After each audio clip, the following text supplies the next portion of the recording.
Fala rapaziada, beleza? Bora aí para mais uma revisão aqui no canal Trivium P.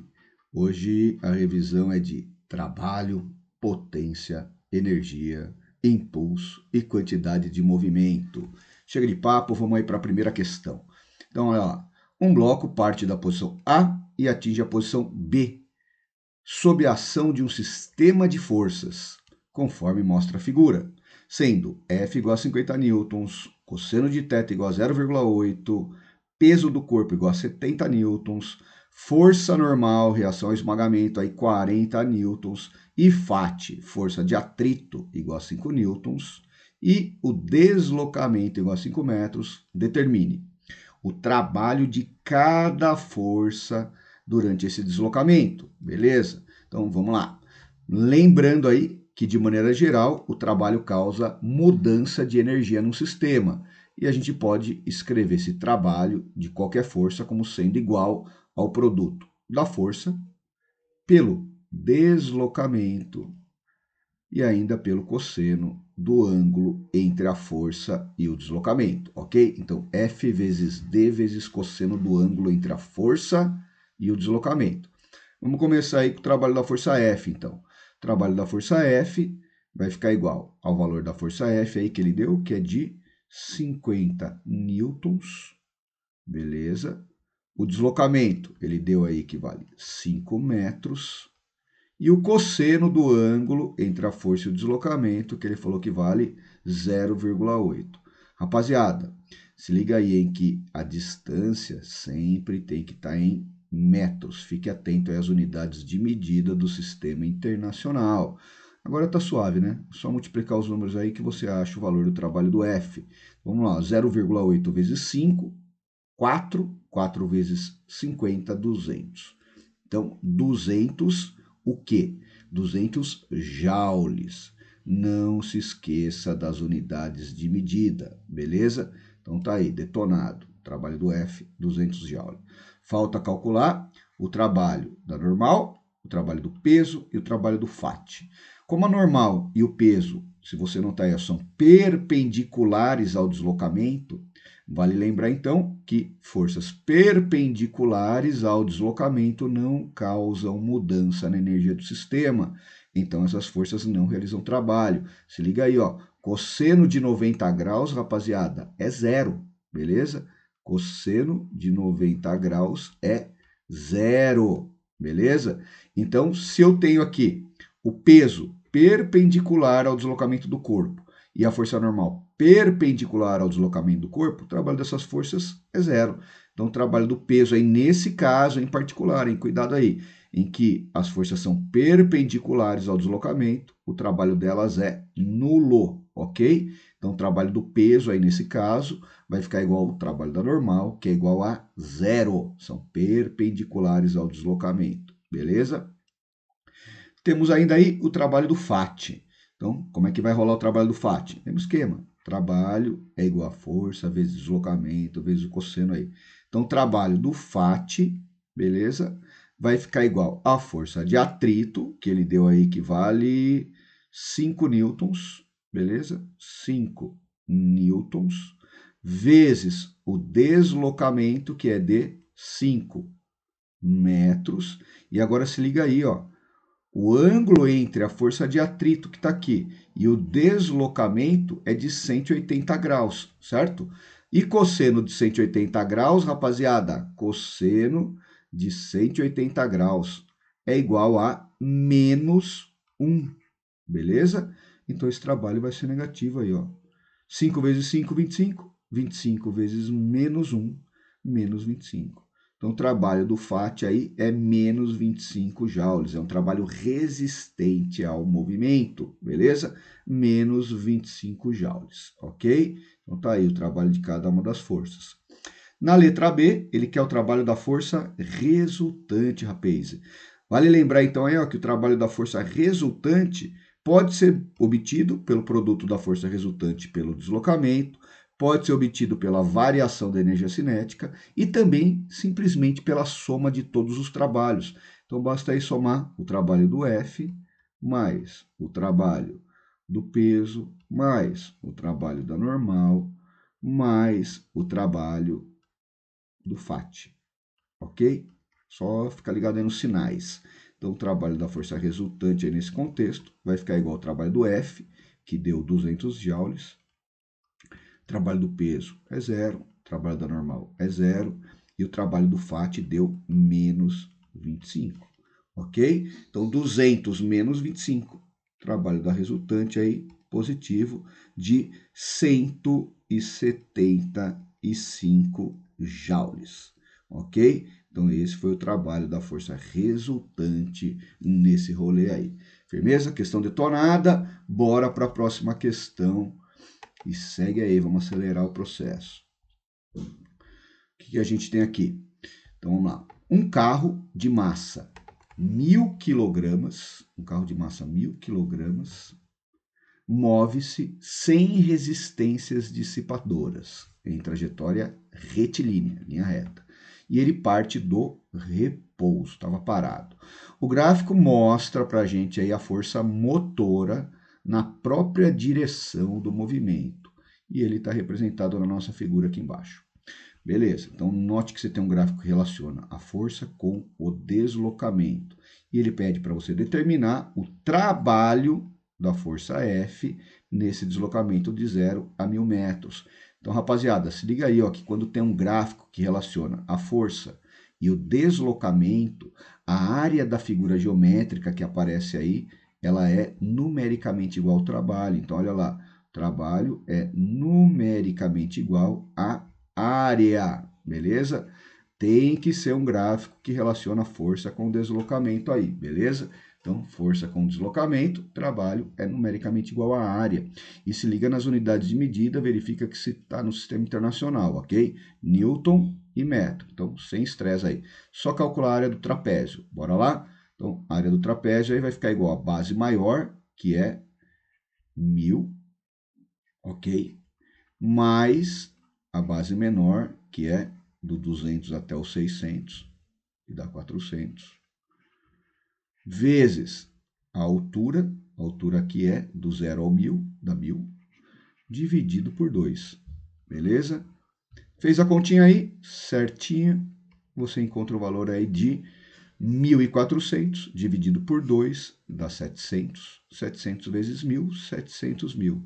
Temos um trabalho aí de 700 mil joules, ou de 7 vezes 10 elevado a quinta. Olha aí, ó.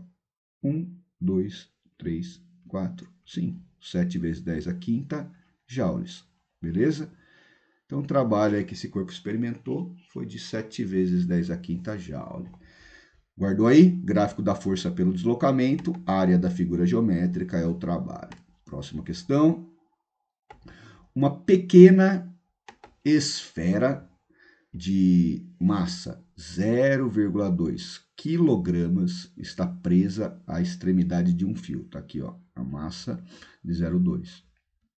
E esse fio tem um comprimento de 0,8 metros. Então, 0,8 metros de uma ponta aqui na outra, ok? Determine o trabalho que o peso da esfera realiza no deslocamento entre os pontos A e B, conforme a figura, e utilize G como sendo 10 metros por segundo ao quadrado. Rapaziada, seguinte, o peso ele é uma força de natureza conservativa. Ele só não vai realizar trabalho no caso que a gente acabou de analisar, ok? Quando esse peso ele é perpendicular ao deslocamento, ok? Quando não tem uma mudança no nível do corpo.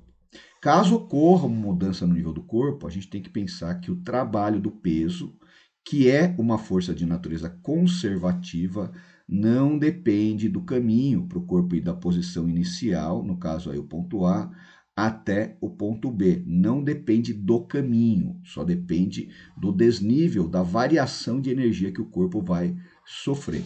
Nesse caso, o corpo vai sofrer uma variação de energia aqui, potencial gravitacional, não é verdade? Ele está lá na posição A e desceu até a posição B, e a altura aí do desnível é o comprimento do fio, ó, que vale 0,8 metros. E aí eu tenho o seguinte, ó, que o trabalho do peso vai ser igual a mais ou menos a massa dele vezes a gravidade vezes a altura HI, ok? Quando que vai ser mais? Vai ser mais quando o corpo desce. O trabalho é motor, ok? A força está a favor do deslocamento. E quando que vai ser menos? Quando o corpo sobe, ok? Quando a força está contra o deslocamento, aí faz um trabalho resistivo. Nesse caso, o corpo está descendo, velho.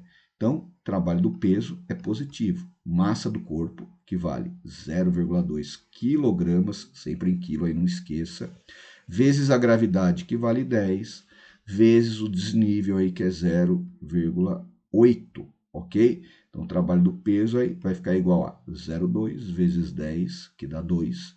2 vezes 0,8 dá 1,6. Então, 1,6 joules. Ou seja, o peso realizou um trabalho sobre esse corpo que causou uma diminuição em sua energia potencial de 1,6 joules. Em consequência disso, a gente teve aí o surgimento da energia cinética, energia potencial gravitacional, virou energia cinética devido ao trabalho da força-peso, que converteu 1,6 joules de energia potencial gravitacional em energia cinética durante esse deslocamento, ok?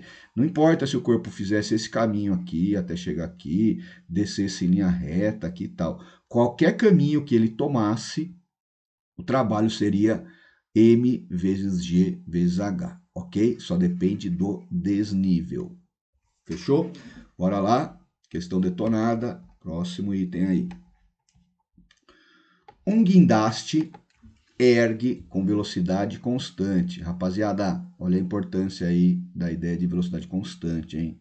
Lembra das leis de Newton? Se liga que quando a velocidade é constante, a força resultante é igual a zero. E lembra, a força resultante não é uma força, é uma soma vetorial de forças, beleza? Então, um guindaste ergue com velocidade constante uma caixa de massa 3 vezes 10 ao quadrado quilogramas do chão até uma altura de 5 metros em 10 segundos. Sendo G igual a 10 metros por segundo, calcule a potência do motor do guindaste nessa operação. Bora lá então. Lembrando aí que a potência é igual ao trabalho dividido pelo tempo, beleza? Nesse caso aí, a gente tem que pensar da seguinte maneira: ó, o objeto está aqui, tem a força peso querendo trazer ele de volta e a força que o guindaste está fazendo, puxando ele para cima. Como a velocidade é constante, beleza? A força que o guindaste está fazendo está em equilíbrio com a força peso, ok? Então, eu tenho aqui o mesmo módulo, o F, que é a força do guindaste, é em módulo igual ao valor do peso, beleza? E aí, como é que vai ficar esse trabalho, então? A gente pode pensar nesse trabalho da seguinte maneira: o trabalho do F dividido pelo tempo, ok? Essa potência aí para a gente, então, vai ficar igual ao trabalho do F dividido pelo tempo. Só que o trabalho do F vai ser igual ao trabalho do peso, já que essas forças têm o mesmo módulo, dividido pelo tempo. E a gente sabe que o trabalho do peso é M vezes G vezes H, ok? Então, o trabalho do F é um trabalho motor, beleza? E a gente está pegando igual ao trabalho do peso, porque tem o mesmo valor, dividido pelo tempo. E aí eu tenho que a massa do corpo é 3 vezes 10 elevado ao quadrado. A gravidade é 10. A altura é 5, dividido por 10. Beleza? 10 dividido por 10 aí dá 1. 5 vezes 3 dá 15. 15 vezes 10 ao quadrado.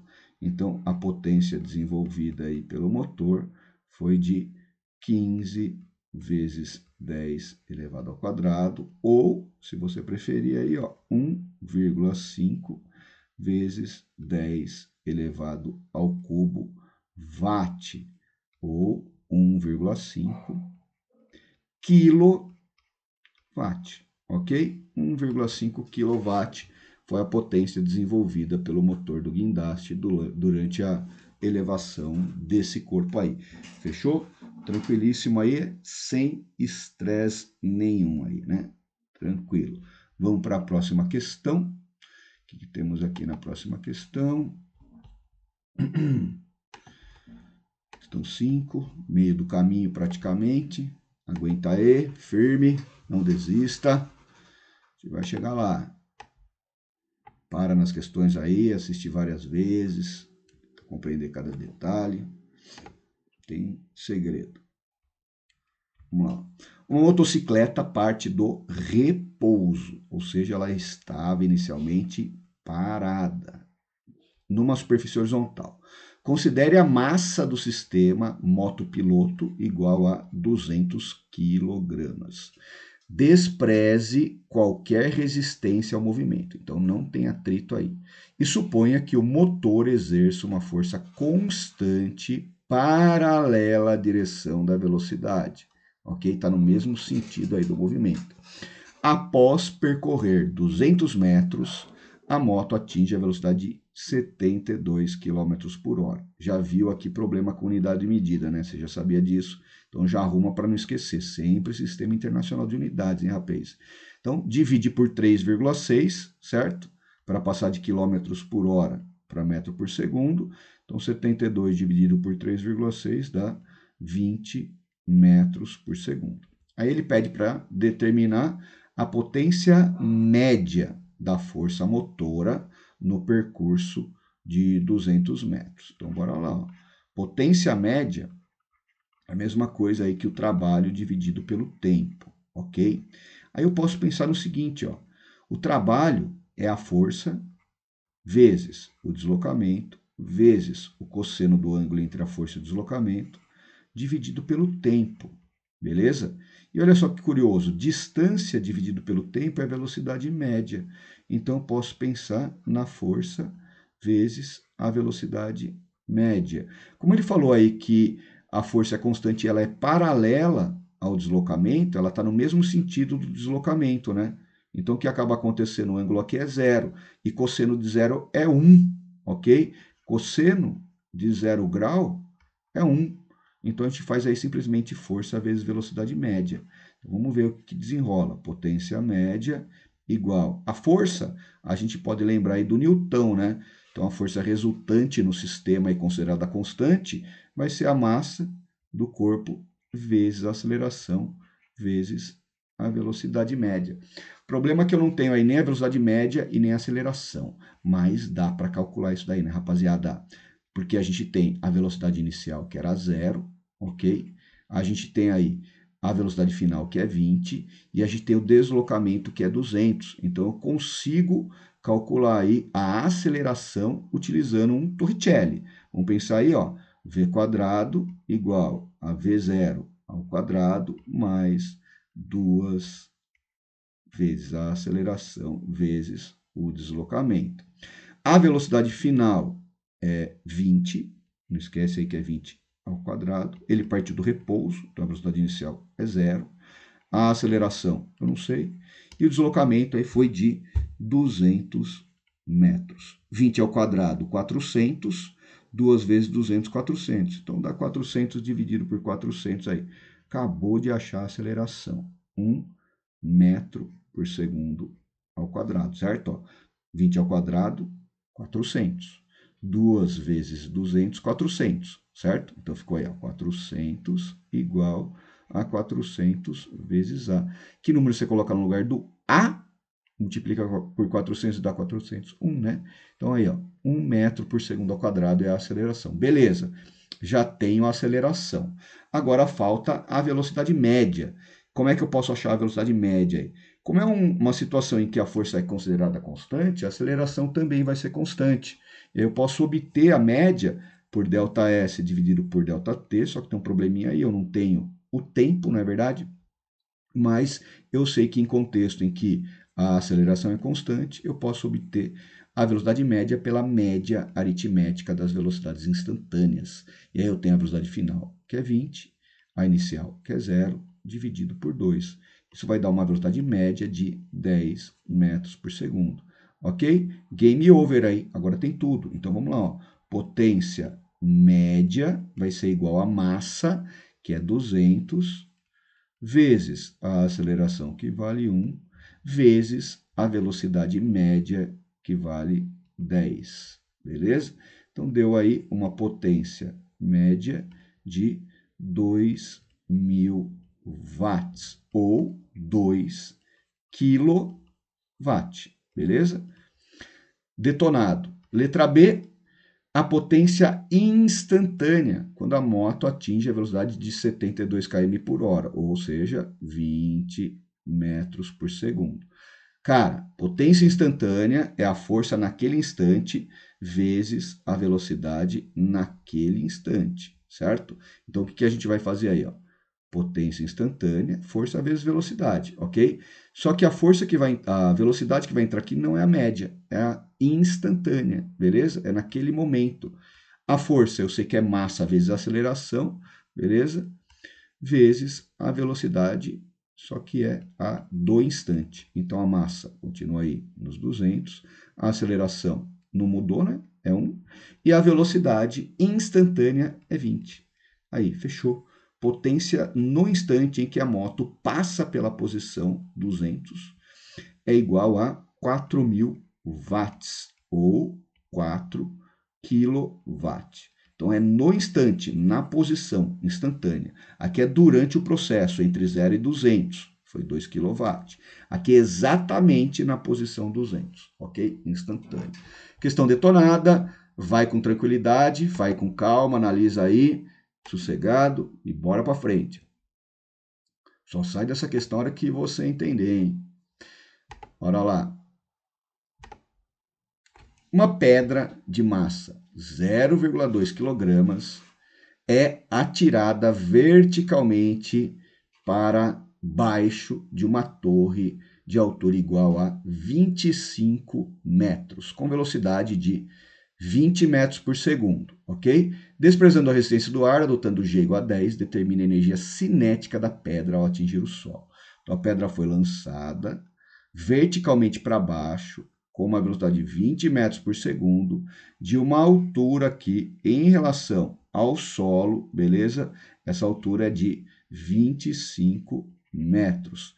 E ele quer saber a energia cinética com que ela chegou lá embaixo. Ok, tranquilo aí. E a gente tem o G valendo 10 metros por segundo ao quadrado. Então, se liga aqui. Aqui em cima, a energia mecânica, a situação de energia mecânica aí, né? A energia mecânica inicial aí é cinética, por quê? Tem velocidade, certo? E também é potencial gravitacional, porque tem altura. Então, essa é a energia mecânica inicial.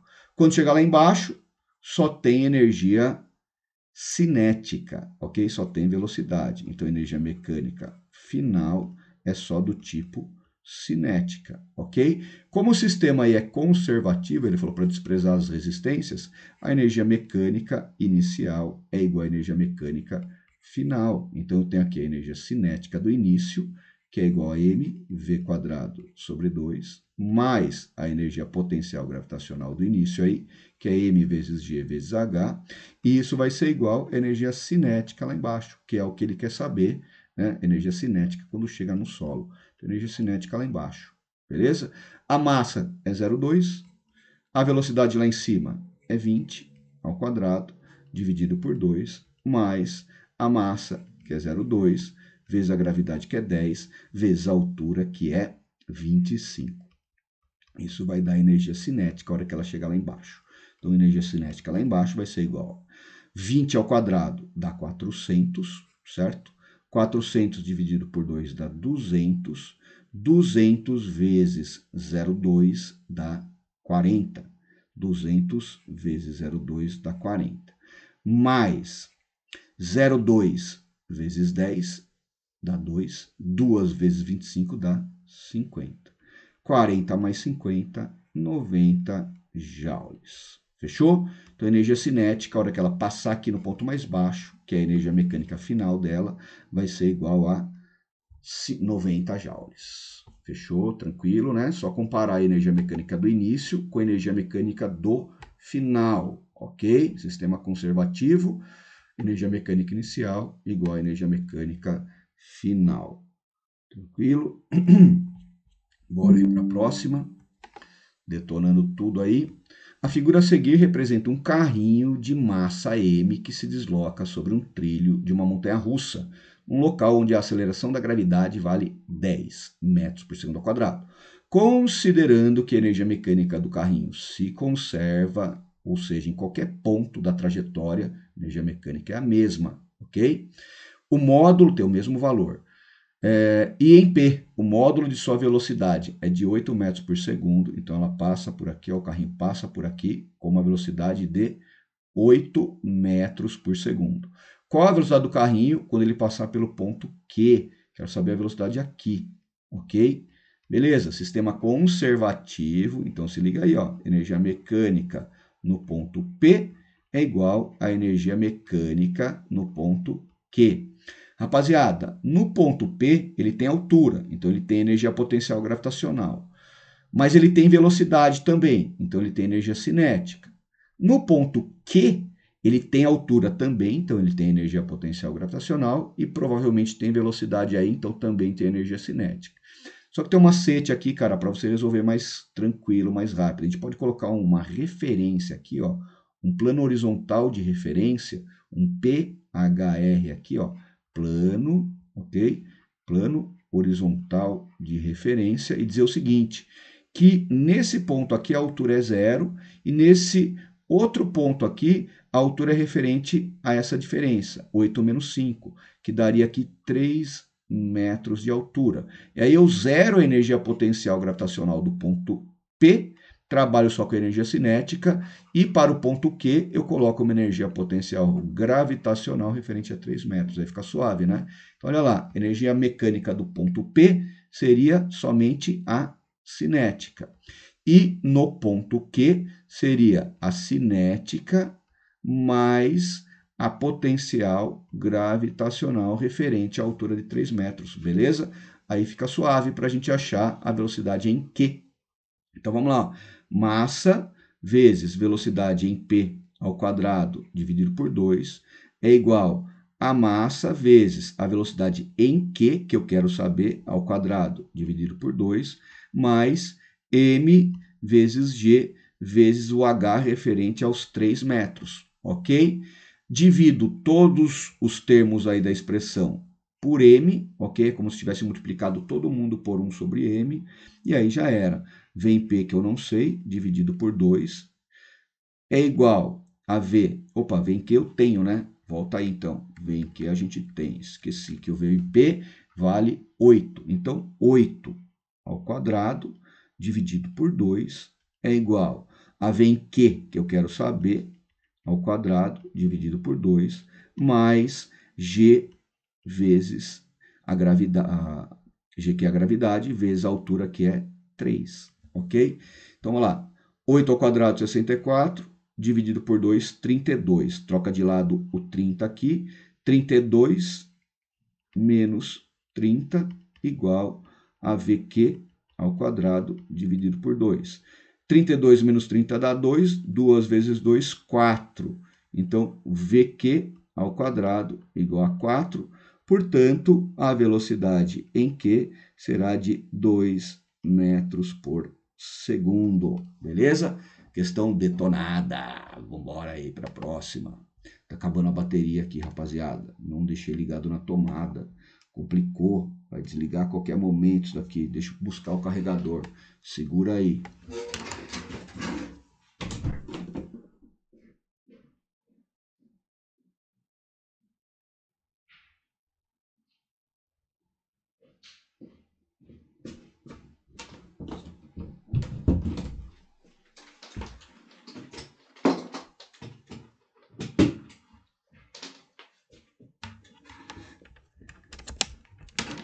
Belezinha, tudo ligado.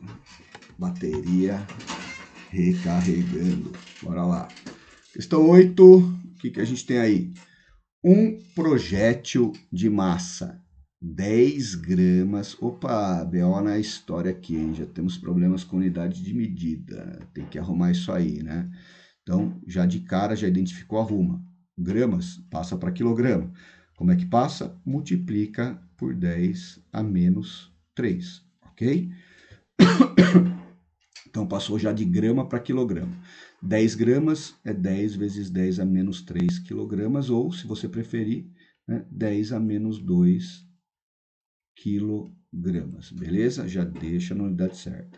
Então, um projétil de 10 a menos 2 quilogramas atinge perpendicularmente uma parede com velocidade de 600 metros por segundo. E ali penetra 20 centímetros. Opa, mais um problema com unidade de medida aqui, já arruma, passa de centímetro aí para metro. Então, 20 de centímetro para metro multiplica por 10 a menos 2, ok? 20 vezes 10 a menos 2, ou dividir por 100, se preferir, né? Então, a gente tem aí 2 vezes 10 a menos 1 metro. 2 vezes 10 a menos 1 metro, ou 0,2 metro, ok? Determine a intensidade da força de resistência oposta pela parede à penetração, supondo essa força constante. Então, imaginar que o projétil vem aqui com uma certa velocidade, né? E aí ele colide contra a parede. Colidiu. O que aconteceu? Ele entrou nessa parede, ele penetrou na parede. Então, ele penetrou uma certa profundidade aí que a gente não sabe quanto que é. Na verdade, a gente sabe sim, né? Foi de 0,2 metros. Então, essa distância aqui corresponde a esse valor aí, 2 vezes 10 a menos 1 metro aí. E ele ficou lá no fundo. Foi isso que rolou. Então, o cara quer saber aí qual foi a força que se opôs ao movimento desse projétil durante essa penetração aí, ok? Então, questãozinha típica aí de transformação de energia, rapaziada. A gente tem o trabalho dessa força atrapalhando o movimento. Então, a gente pode pensar da seguinte maneira, ó, que o trabalho da força resultante aí causou uma variação na energia cinética desse projétil, ok? E quem foi a força resultante? A força de resistência ao movimento. Então, seria essa força, ok? Vezes o deslocamento, vezes o cosseno do ângulo entre a força aí e o deslocamento que está para a direita. Então, vezes o cosseno de 180 graus aí. Perceba que o projétil está indo para a direita e a força está para a esquerda na horizontal aí, ok? Então, 180 graus entre a força e o deslocamento. Isso é igual à energia cinética final do projétil.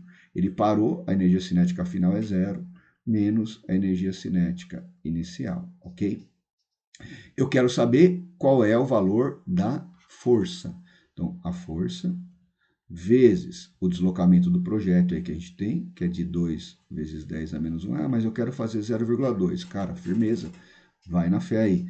Cosseno de 180 graus menos 1 igual a menos, ok? A massa do projétil, que é de 10 a menos 2 quilogramas, certo? Tá lá, ó, 10 a menos 2 quilogramas, vezes a velocidade dele ao quadrado, tá aqui, ó, 600, né? Energia cinética, lembrando aí, ó, mv quadrado sobre 2, beleza? Menos 10 vezes 600, não esquece aí, velho, ao quadrado, dividido por 2, ok? Bom, tem um sinal de menos aqui, um menos do outro lado, a gente deixa positivo aí, certo? Positivo à brincadeira. Então, vai ficar F igual 600 ao quadrado. Então, 10 a menos 2 vezes 600 ao quadrado dá 36, 2, ok? Então, 600 ao quadrado dá 360 mil. Dividido por 2, vou descer esse cara aqui, ó, né? 2 vezes 2, 4. 4 vezes 10 a menos 1. Agora vamos fazer essa continha aqui. Então, tem um 10 a menos 2 aqui, a gente tira 2 zerinhos daqui. Tem um 10 a menos 1 que veio para baixo aqui, então a gente acaba aumentando um zerinho aqui, certo? Aí eu tenho aqui 36 dividido por 4, tem um 9, então tem um 9.000 aí. 9.000 newtons, ou 9 vezes 10 ao cubo newtons, ou 9 kilonewton, beleza? 9.000 newtons aí foi a força de resistência oferecida pela parede durante a penetração do projétil aí. Fechou? Bora para outra questão. 9. Estamos chegando no fim. Aguenta aí. Ó, uma bola é lançada horizontalmente do alto de uma colina. Sei lá, ali é a colina. A bola foi lançada do alto da colina horizontalmente. Beleza? Essa colina tem 120 metros de altura. E ela foi lançada ali com uma velocidade de 10 metros por segundo. Determine a velocidade da bola ao atingir o solo. A bola vai fazer uma trajetória parabólica aí e vai atingir o solo aí que ele quer saber a velocidade com que ela chegou aqui. Essa é a nossa incógnita aí. E é para desprezar a resistência do ar e adotar G igual a 10. Cara, sistema conservativo, suave, né? Energia mecânica inicial vai ser igual. Tem altura aí, então tem energia potencial gravitacional e também tem velocidade, então tem energia cinética. Essa é a energia mecânica inicial da partida aqui de cima. Quando ele chegar no ponto mais baixo, o que aconteceu? Não tem energia potencial gravitacional, só tem cinética. Então, energia mecânica no final vai ser energia cinética, igual o que a gente acabou de fazer aí, né? Como o sistema é conservativo, é só promover a igualdade aí. Então, eu tenho aqui energia potencial gravitacional, é M vezes G vezes H, mais energia cinética, que é M vezes V quadrado sobre 2, ok? Isso vai ser igual à energia mecânica final, que é só cinética. Então, a cinética do fim é mv, linha aqui para diferenciar, ao quadrado, dividido por 2. Aí, o que você faz? Multiplica todo mundo por 1 sobre m. Então, dá para simplificar o m de todo mundo aí. Aí eu tenho que a gravidade vale 10, a altura da colina é 120, mais a velocidade de saída aí, que é 10 ao quadrado, dividido por 2. Isso vai ser igual ao v que eu quero descobrir ao quadrado, dividido por 2, ok? Então, tenho aqui 100 dividido por 2 dá 50. Aí eu tenho aqui 10 vezes 120, dá 1.200, mais 50, 1.250, igual a V' ao quadrado sobre 2. 2 vezes 1.250 dá 2.500, igual a V quadrado. Tira a raiz quadrada, então tenho aí um V igual a raiz quadrada de 2.500, que dá 50. Então, esse objeto vai atingir o chão com uma velocidade ali de módulo 50 metros por segundo, ok? Questão detonada, bora para a próxima aí. Questão número 10. O que a gente tem aqui?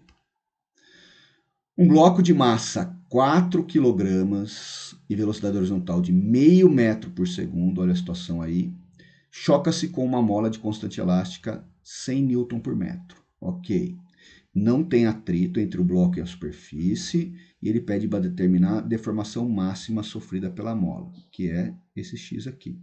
Ok, mesmo esquema. Só comparar aí. Aqui ele tem energia mecânica, certo? Do tipo cinética. Então, essa é a energia mecânica inicial dele. E aí comprimiu a mola. Cadê a energia cinética? Ficou armazenada na mola ali, ok? Na forma de potencial elástica. Então, a energia mecânica final vai ser igual a energia potencial elástica. Como não tem atrito, o sistema é conservativo, então a energia mecânica se conserva, né? É o que a gente está fazendo aí o tempo inteiro, né? Então, energia mecânica do início é igual ao do final. O que ele tem no início? Somente cinética. O que ele tem no final? Somente potencial elástica. Então, a cinética agora está na forma de potencial elástica, ok? Objetivo de determinar a deformação da mola. Então, vamos lá. M vezes V quadrado sobre 2, que é a energia cinética, é igual a Kx quadrado sobre 2, que é a energia potencial elástica. 2 desse lado com 2 desse já era. O que a gente tem então? Que a massa vale 4, a velocidade vale meio, não esquece, hein? Ao quadrado. Isso vai ser igual a constante elástica aqui, ó, o K, que ele deu, que vale 100. Não tem problema de unidade de medida, né? Ó, metro por segundo, newton por metro, quilograma, tá tudo no sistema internacional. Vezes o x que você quer saber aí, que é a deformação, x ao quadrado aí. Então, meio ao quadrado é 0,25, 0,25 vezes 4 dá 1, igual a 100x ao quadrado. Então, nosso x ao quadrado é igual a 1 sobre 100. Isso vai dar um x igual a raiz quadrada de 1 sobre 100 é 1 sobre 10, correto? Então, eu tenho aí 0,1, o quê? Sistema internacional, não esquece a unidade de medida, x, 0,1 metro, ok? Ou 10 centímetros. Então, essa daí foi a deformação da mola. Bora para a próxima questão. O que a gente tem aí?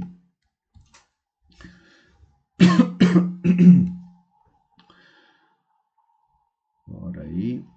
Então, uma partícula de massa 0,02 kg, inicialmente em repouso, parada, passa a se movimentar sob a ação de uma força de direção constante, cuja intensidade varia com o tempo, de acordo com o gráfico.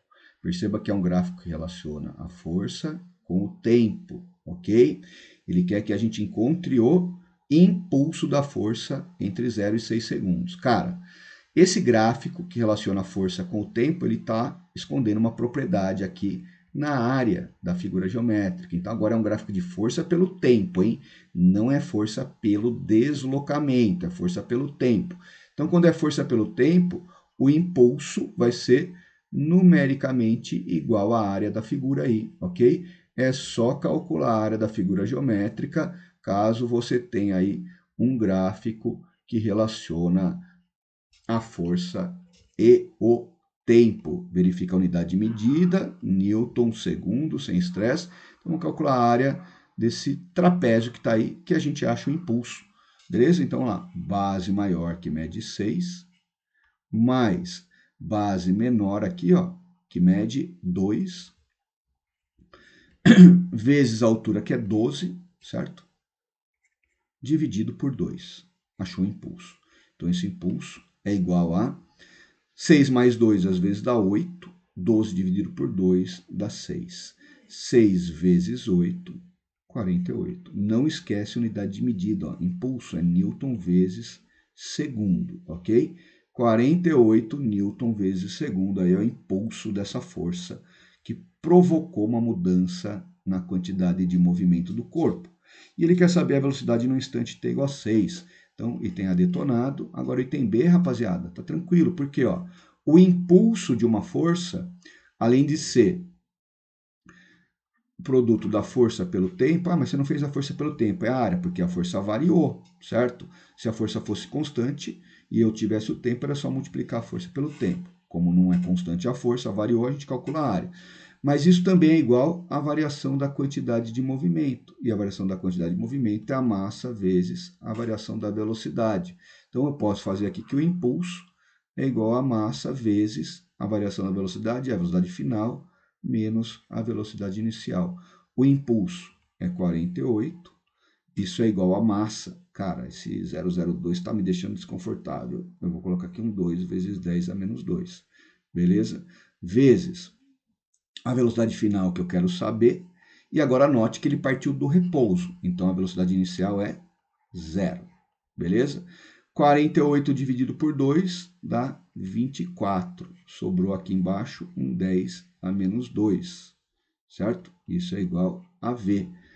24 dividido por 10 a menos 2 dá 2.400. Então, V igual a 2.400 metros por segundo. É uma partícula, né, super leve. Está no acelerador aí, alguma coisa. Então, 2.400 metros por segundo. Beleza? Foi a velocidade atingida no instante t igual a 6. Beleza? Então, aqui no começo, ele estava acelerado de maneira constante. Aí a força foi diminuindo, a aceleração foi diminuindo, mas a velocidade foi aumentando, cada vez mais devagar, mas continuou aumentando. De forma que no t igual a 6, a aceleração desapareceu e aí eu atingir a velocidade máxima de 2.400 metros por segundo, ok? Questão detonada, tem mais uma aí, acho, vamos ver. Tem mais uma aqui. A última questão aí, rapaziada. Parabéns aí para quem conseguiu segurar a onda até agora aí e adquirir um pouquinho mais de conhecimento. Bora lá.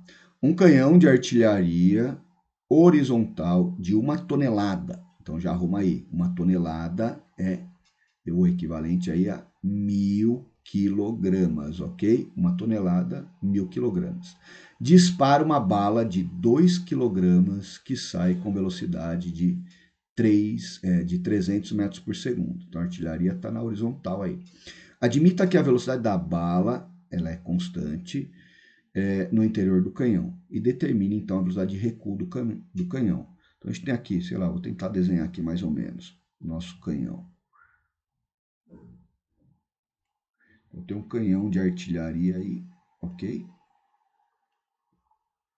E ele atirou uma bala aqui na horizontal, beleza? O que aconteceu? No momento do recuo aí, o canhão foi para trás e o projétil foi para frente aí. Então é uma situação de conservação da quantidade de movimento, rapaziada. É um evento extremamente rápido, vale lembrar aí que colisão, explosão e decaimento radioativo, o impulso da força resultante externa é igual a zero, beleza? Se ele é igual a zero, então a variação da quantidade de movimento também vai ser igual a zero. Em outras palavras, a quantidade de movimento em módulo, direção e sentido no início tem que ser igual à quantidade de movimento em módulo, direção e sentido no final do processo, ok? Como o sistema estava parado inicialmente, então a quantidade de movimento inicial do sistema é zero. No final, eu tenho o canhão recuando e a bala avançando. É importante lembrar o referencial. Vamos adotar para a direita um sinal positivo, ok? Então, a bala aqui para a gente vai estar positiva, com velocidade positiva, e o canhão vai adquirir uma velocidade contrária ao nosso referencial. Automaticamente vai sair aqui da expressão um sinal negativo, conservando então aí o vetor, ok? O que é a quantidade de movimento, rapaziada? Quantidade de movimento é a massa vezes a velocidade. Então, no final, eu tenho a massa do canhão vezes a velocidade do canhão, mais a massa da bala vezes a velocidade da bala aí, ok? Então, 0 igual. A massa do canhão é de 1.000 quilogramas, tem que estar todo mundo na mesma unidade aí. A velocidade de recuo do canhão em relação ao solo, eu quero saber, mais a massa da bala vezes a velocidade com que ela saiu daí, ó, 300. Então, tenho aqui menos 1.000 vezes a velocidade do canhão, igual, ok, a 2 vezes 300, que dá 600. Então, menos 600 dividido por 1.000 vai dar menos 0,6 metros por segundo. Sinal de menos aqui está indicando para a gente que o canhão recuou, foi no sentido contrário à bala. Então, a gente tem aí que a velocidade do canhão em módulo é igual a 0,6 metros por segundo, beleza? Tranquilo aí, revisão feita, peguem essa listinha aí, assistam, reassistam, entendam as questões com calma, cuidado, não decora, procura compreender e depois busquem novas questões aí no material de vocês para aplicar esse conhecimento. Bons estudos aí, que a força esteja com vocês e fiquem com Deus. Até a próxima revisão aí. Valeu!